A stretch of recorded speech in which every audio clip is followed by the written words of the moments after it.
This is I'm Sark, and in this video we are looking at the dissolution of the monasteries.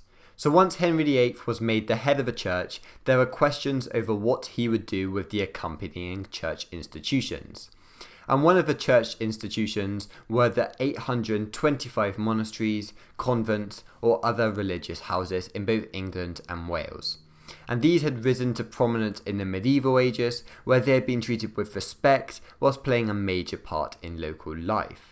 However, by the 16th century, some monasteries only housed less than 12 monks, they often had servants to carry out chores, and they had accumulated a lot of wealth from renting out their lands. Now, the seizure of the monasteries would therefore give the crown more land, which could be given to the nobility and the gentry at a potentially difficult time. The monks were also reminders of the Catholic Church and were potential resistors to the royal supremacy, and the critics of the church who wanted genuine reform said that the monasteries were irrelevant as their role was to play for the salvation of souls, which wasn't a Protestant doctrine. So these were the reasons for the dissolution. So the next thing to look at is the actual process of the dissolution. And in 1534, the Act of Supremacy gave Henry the authority to reform all of the religious establishments in England. And in 1535, Cromwell sent out commissioners to survey the value of ecclesiastical lands, which is the church lands, whilst also sending out commissioners to investigate the standard of monasteries. Now, in this national survey, Cromwell revealed that there were many abuses within the church, and this gave both Henry and Cromwell a reason for closing the monasteries. Now, Cromwell also commissioned the survey of the monasteries' value, and this revealed that the monasteries had the potential of doubling the crown's income. So in 1536, based on this report, Parliament passed an act for the dissolution of smaller monasteries. Now this closed all religious houses with lands valued at £200 a year.